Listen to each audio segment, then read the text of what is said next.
Hello everybody and welcome to Apocalypse Gaming. If you are a new Rise of Kingdom player, I highly recommend you stay around and watch this video because it's going to help you and your account perform better in KVK1. Let's go!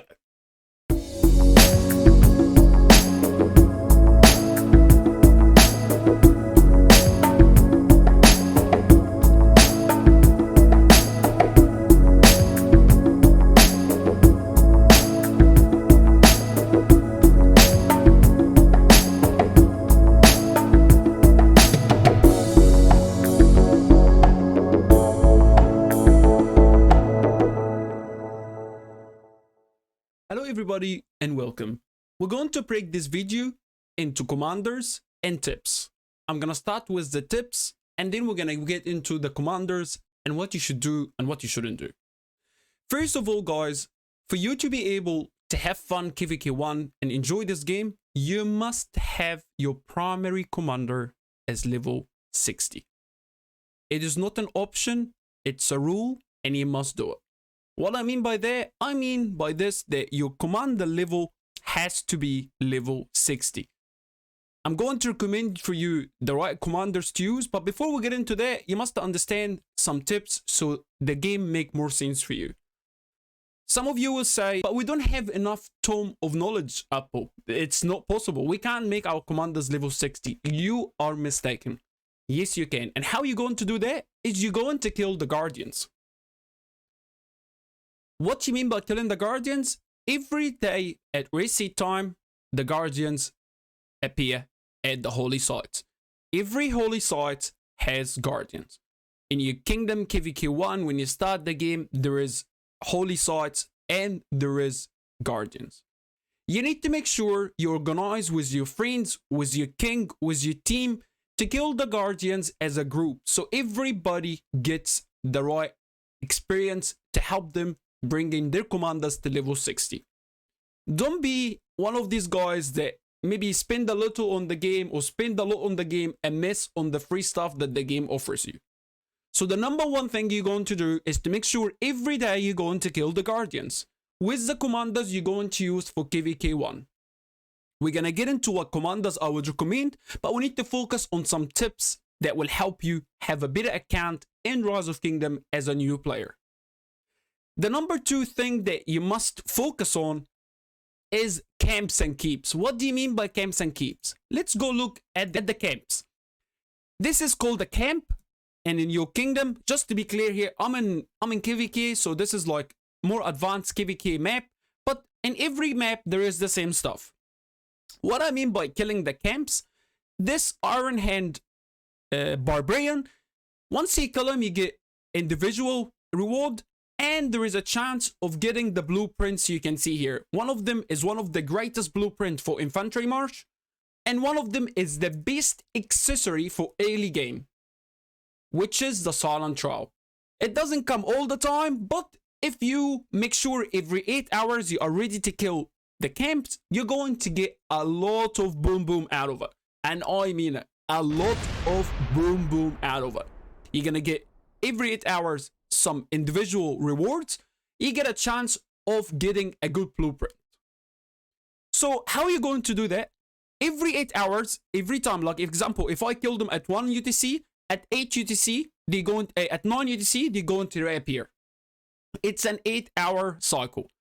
So my recommendation would be, let's just give an example. You are here, you will kill that one, and then from that one, you're going to go to that one, and from that one, you're going to go to that one, and from that one, you go up here to that one. In your home kingdom, you're going to find a lot more. And you can go from one zone to another.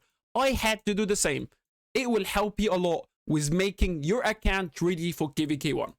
The second thing you need to also focus on is the keeps. And let me be straight with you. Keeps are not easy. And I know this very well. Early game, it's really impossible to defeat the keep.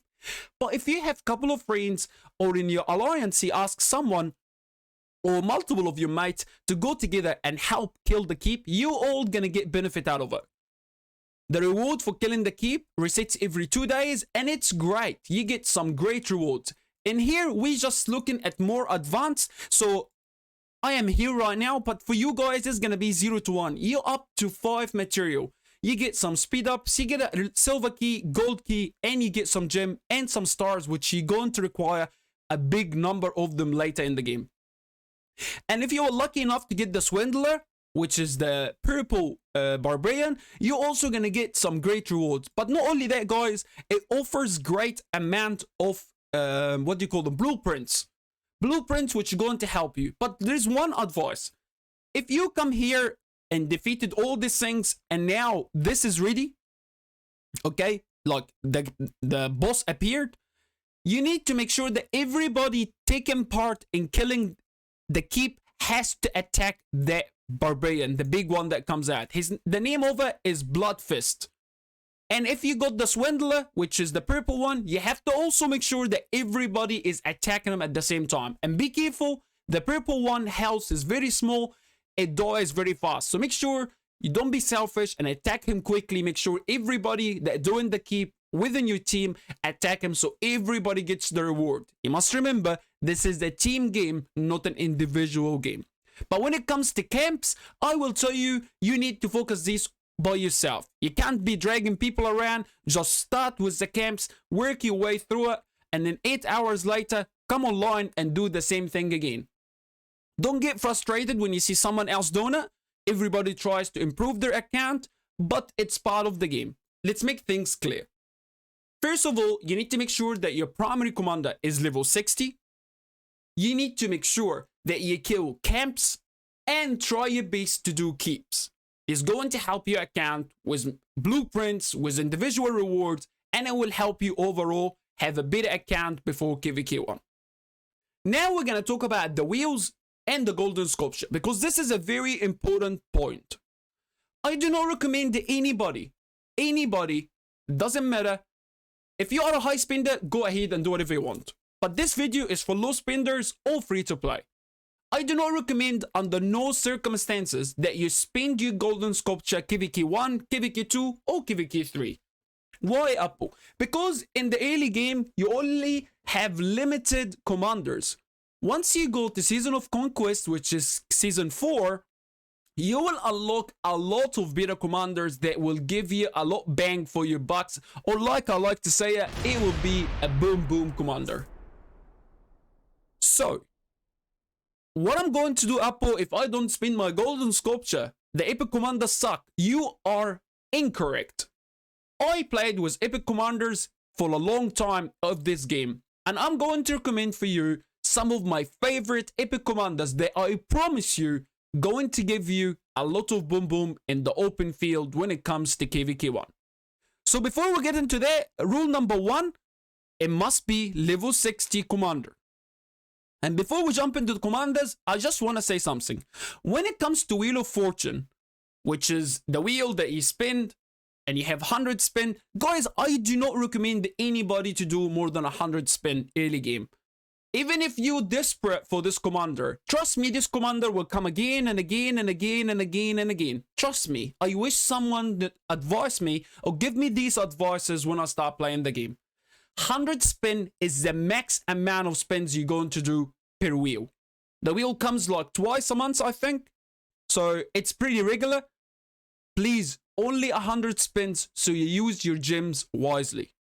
And do not spend golden sculptures on any commander KVK 1, 2, and 3.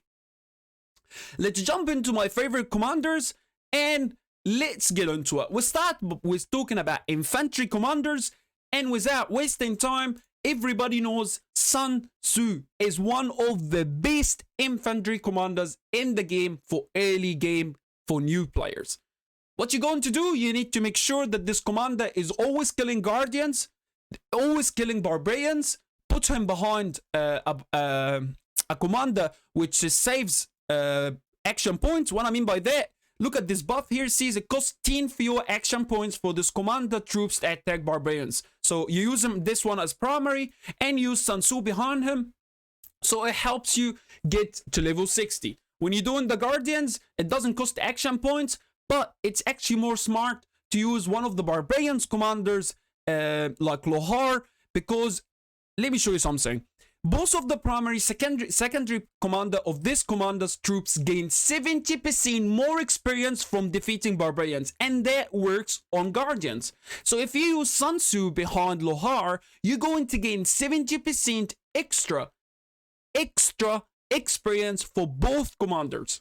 And there is other commanders that also do the same. So make sure you read and check the commanders before you go out and kill barbarians, because that will help you, especially when you kill guardians, because that will make the guardians pay a lot more experience than normal. So Sun Tzu has to be level 60, and I would recommend you go and get Bijan behind him. Bijan, or Jean, whatever you want to call him. I suck at pronunciation, so please, here's the picture of the commanders I'm talking about. And guys, why I'm saying use him? Because you need to understand something. Bijan was one of the epic commanders that were released late game. It was not one of the original commanders. It was released late game, and it brought a lot of boom boom to the epic commanders. So it's more advanced commander, a lot better than most of the other commanders, and it will go great with Sun Tzu. It will help you a lot to get some boom boom in the open field. We're gonna go talk about cavalry commanders, and there's no way you can look away from Bibers or Babers, whatever you want to call them. Bibers is one of the great commanders. It offers AoE skill damage exactly like Sun Tzu, a fan shape up to 5 enemies, and it does make sense to use these commanders in the early game. And now, which one you should pair with Bibers? Before I jump into that, Bibers, if he's gonna be primary, he must be level 60. Do not bring one commander to the open field that is not level 60 as primary, because you're going to get free kills. Secondary commander, it doesn't matter what level it is, as long as you have the skills done properly and have good skills, use them. But primary must be level 60. And now you're gonna go and say, okay, which one should we go? Lots of people tell you use Bellasaurus. Lots of people have Bellasaurus, but I need you to understand something. Bellasaurus is a commander that more for running around, killing farmers, jumping from nodes. It is not really a fighting commander. So now I would recommend two things. You can use Bellasaurus if you don't have enough skills on other commanders and you have Belly. That's fine, but I really like the damage of Pelagius. He's really good commander. It gives you healing and it balances overall, and it's a great commander. Let me be clear, I'm not talking about legendary commanders, because we're talking about low spenders and free to play. So these are my recommendation for a cavalry march. And then we're gonna go to the archer option, which is cannot not be Kusunoki. Absolutely, I have used them myself. KVK 2, KVK 3, and it was an absolutely great commander. I used them secondary at the time because I had YSG, so I didn't really need to worry about having level 60, but I'm really like him. Again, a very good commander. He does debuff. It's absolutely great. It does help a lot in the open field. And again, I have to remind you, he has to be level 60 if you're going to use him as primary. And who we're gonna pair him with? We're gonna pair him with the one and only Herman. Herman is a great commander, and it works great with Kusunoki, and will promise you will bring you a lot of boom power in the open field. Couple of things just to be sure. Now I told you 3 marches. What if you want to bring 4 marches? If you able to get 4 commanders at level 60, that means you most likely buy the VIP chest, which is the Minamoto. So having 2 cavalry marches is going to be great for KVK1. If you have the VIP unlocked and you bought the chest and you have Minamoto, Minamoto is a great commander. Minamoto is absolutely one of the greatest commander early game. Will bring you a lot of boom, and as we mostly call him, Manimoto, he's a great commander. Do not spend golden sculpture on him. Remember always, you cannot spend golden sculpture on these commanders. But if you buy him from the VIP and you have him 5511, that's fine.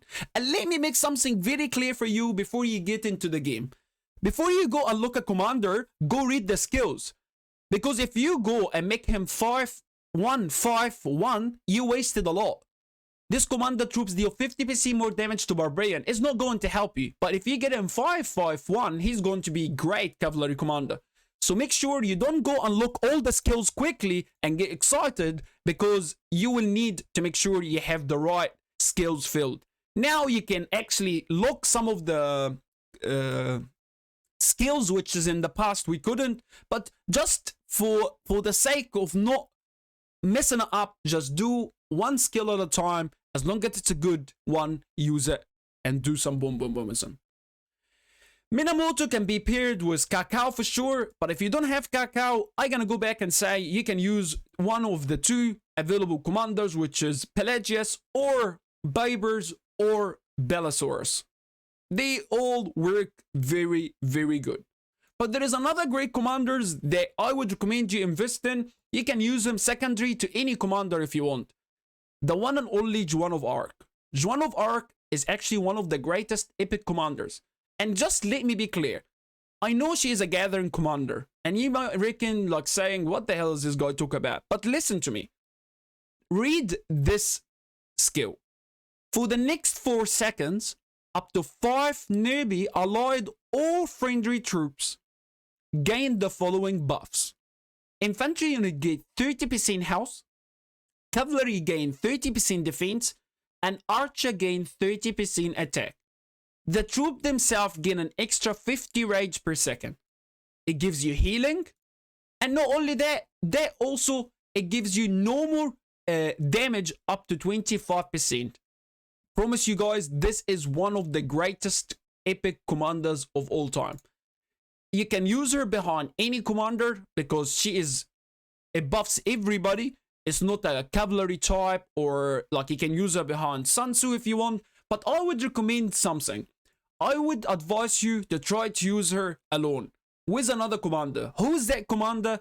There is one called which is free to buy, and you can buy the golden sculpture for her every day, which is the one and only Ethelfled. I know I don't pronounce that properly. Have a laugh, it's okay. But guys, this commander is great. First of all, you can buy every day from the expedition 3 heads for her. You can also focus on getting the first skill 5. Try to get the second skill 5 if you can. If you can't, it is what it is. But use Joan expertise level 60 with Ethelfled behind her. It's going to be an insane great march. And this is going to be the 4 marches I recommend you for epic.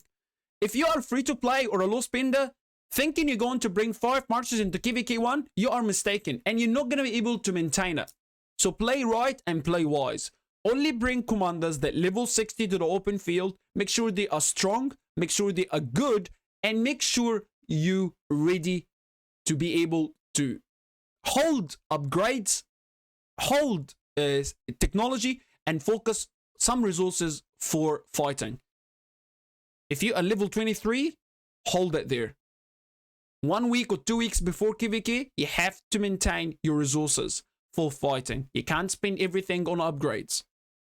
Alright guys, and this is my recommendation for new players coming into the game. I hope these tips help you. I hope it helps you have a better time in KVK1. If you have any questions or there is something not clear, please don't be shy to drop a comment and ask. I normally get back to every comment within a day or so. If you have questions about commanders, something you're not sure about, you want to ask about pairing, you want to ask about anything, just drop a comment and I will get back to you. But for now, this is going to be it. I hope that helps you and make your time a lot better as a new player in Rise of Kingdom. Come closer, boom, boom, baby, let's go, and I will see you next time.